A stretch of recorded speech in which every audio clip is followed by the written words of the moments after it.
C'était plutôt un hasard qu'une envie de base, parce qu'en fait on se connaissait avec Hugo et on a gagné, on va dire, cette opportunité de jouer dans un bar suite à un concours Facebook.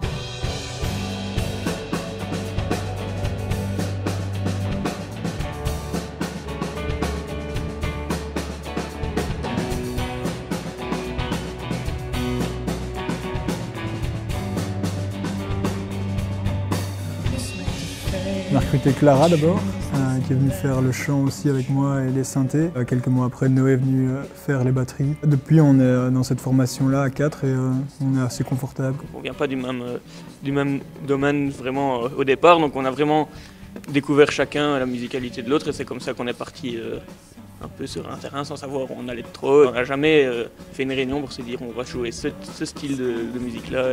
De base, on jouait mes compos, mais mes compos sont vite devenus nos compos, chaque fois avec mes premiers jets, mais maintenant qu'on est à 4, voilà, on participe tous les 4 dedans et chacun amène sa petite patte. On nous parle souvent de trucs comme Pink Floyd, des groupes même Radiohead très expérimentaux. Moi j'ai aussi, ma grande référence c'est Ben Howard en termes de folk indie. Noé lui vient du monde du métal et donc dès qu'il est arrivé dans le projet effectivement on est passé, on va dire, à l'étape supérieure. Maintenant c'est clair qu'on a du mal à nous caser, on va dire, dans un style très précis. On essaye souvent de se définir entre folk, rock et ambient.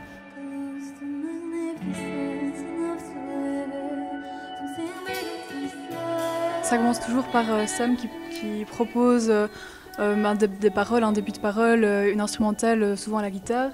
Ensuite, tous les deux, on va travailler à fond sur la composition des voix et des arrangements vocaux vraiment.